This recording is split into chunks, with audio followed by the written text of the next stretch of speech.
In this video, I want to share 7 things that helped me reach a point where I can sometimes make up to 4 paintings a day. These are not finished or polished masterpieces, but finished enough that they work and they convey an idea. And I can take them further and refine them later if I want to, so it's pretty useful. I've also learned that creating multiple artwork quickly isn't a matter of just painting fast, but most of it is refined processes and some techniques to make things easier and quicker, which I'm going to discuss in this video. In short, this is about speed painting. I've loved speed painting for years now. It's honestly one of my favorite things to do creatively. It helps me get ideas out of my head and onto the canvas really quickly without overthinking them. And over time, it's actually shaped the way I work. Like if I get an idea in my mind, I can just sit down, do a quick speed paint and instantly see, is this idea working? Is it worth refining? Is it worth turning into a full illustration? If yes, cool,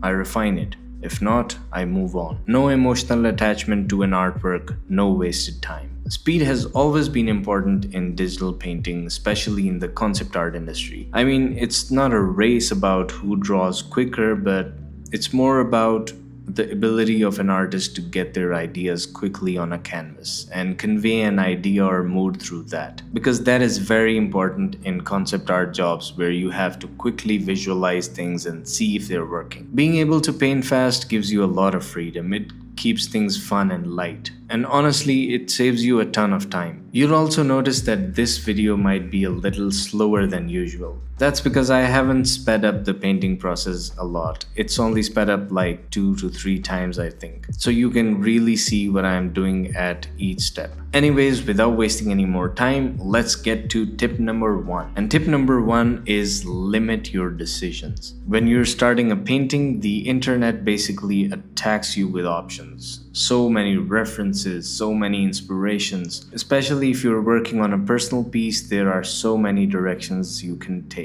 and so much you can do that it often wastes a lot of time. So you should probably not get stuck there. There's references for everything, whether it's poses on Pinterest, lighting references from some splash art that you just saw on ArtStation, colors from an old master painting, composition from films, and every time something looks good, you find something else that looks good too. So you just sit there comparing and suddenly 40 minutes are gone and you haven't started painting. So what do? You pre-decide some of the things. If it's a personal piece, then maybe decide what's the character doing. Will he be interacting with an object? Will he be standing there heroically? Just picture that in your mind. Also, what angle am I drawing? Is it a cool top-down shot or maybe a low angle? Then what kind of lighting is this? Is this a night scene? Sunset? Cloudy? Once you make those decisions early, it's so much easier to move forward. But if you keep making these decisions during the painting, you'll probably waste time trying different solutions for each one. And I'll admit that it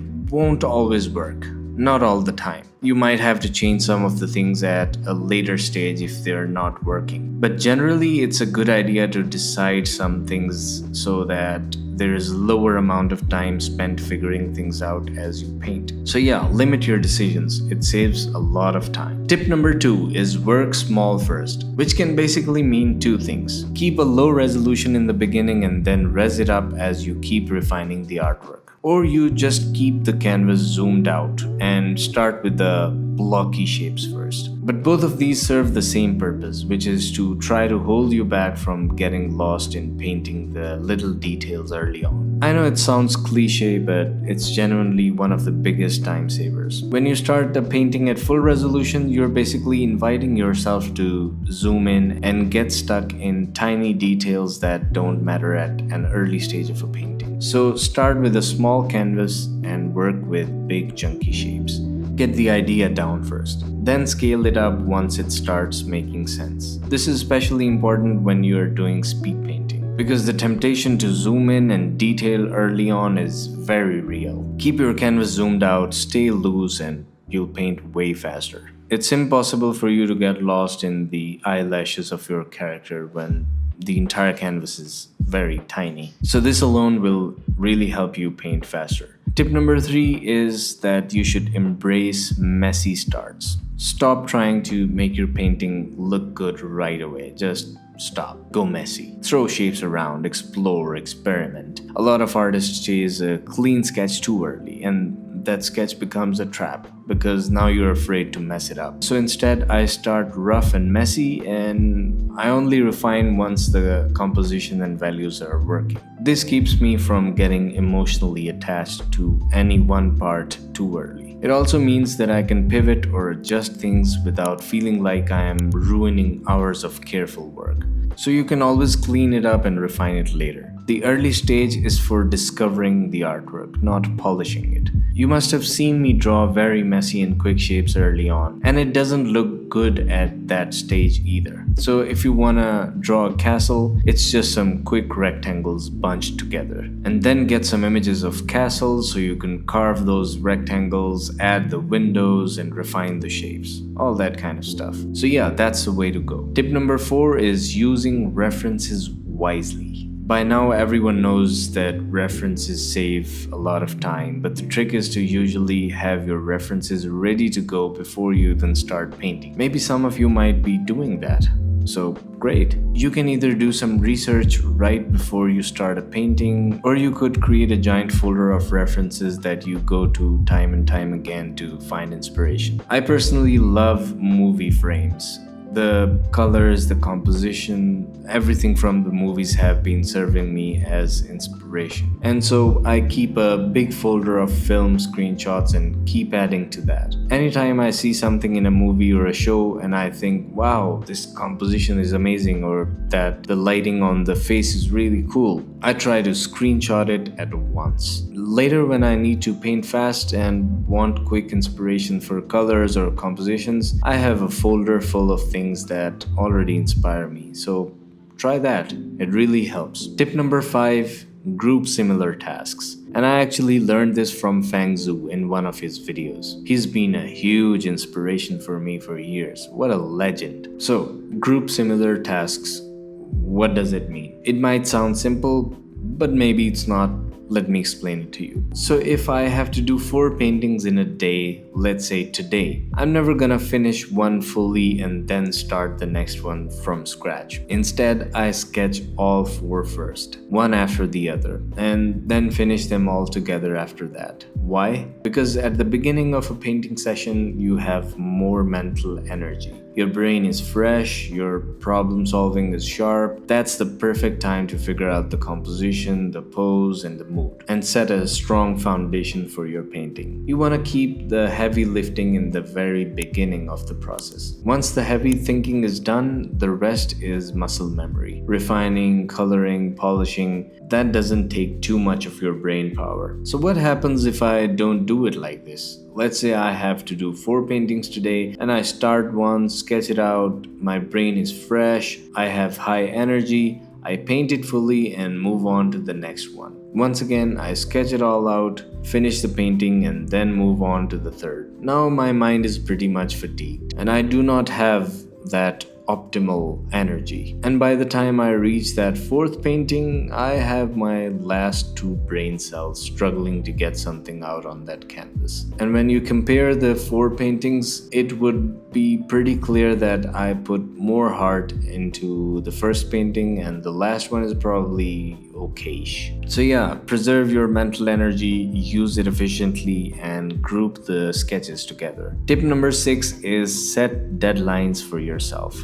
This is a big one because, to be honest, I have seen this in my team members at the studio as well. For those of you who don't know it yet, I also run a concept art and illustration studio where we get to create some awesome artwork for games. And now that the shameless plug is out of the way, I'll move back to topic, which was that I noticed this in some other artists at my studio, that they sometimes spend so much time on a task or an area of a painting without realizing it. Or they end up spending way too much time polishing something that was already good enough when they could have moved on to the next thing. So I asked them to try to set time limits for them for different stages of work, and it really helped everyone stay on track and deliver faster. Without these deadlines, it's so easy to spend unnecessary time on things things that don't matter. So if I have to sketch 4 pieces today, I'll tell myself, okay, in the next 2 hours, these sketches need to be done so that I can move on to the colored versions. It forces you to make decisions quickly, and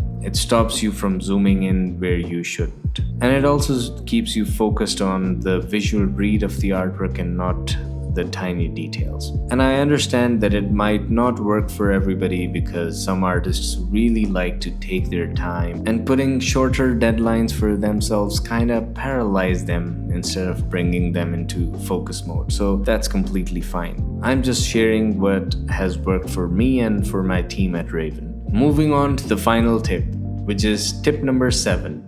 Build reusable assets. If you find yourself painting the same kind of things in a project like rocks, clouds, trees that you normally paint in a bunch of artwork, then you could try making custom shapes or texture brushes for them. That would really help you speed things up. So you better collect texture brushes that you might often use or create your own custom shapes. I think I've never done a tutorial on using custom shapes for speed paints, right? That's a fun idea. I should write it down immediately. Anyway, so I was saying, build your own little kit of shortcuts. This stuff saves a ton of time in the long run. You don't have to reinvent everything in every painting. Sometimes you just need a brush or a texture that gets the job done faster. So yeah, those are the 7 things that help me paint faster. But once again, speed painting isn't literally about rushing everything. It's about removing that friction. It's about having more clarity, and it's about refining your process so well that you don't waste time on things that don't matter. And before I go, I should mention this too. Don't rely only on speed painting. It's an amazing skill to have, it teaches you a lot, but we should also spend time refining pieces slowly, because those longer paintings are really helpful for improving and pushing our skill farther. So probably not a good idea to ignore it entirely. So yeah, gotta balance both. And that's an advice and a reminder for myself as well. Use speed painting to explore fast, and use slow painting to grow your level. Anyways, that's it for today. If you're interested in speed painting, you might want to check out some of my other videos as well. And I'll see you in the next one. Take care. Bye-bye.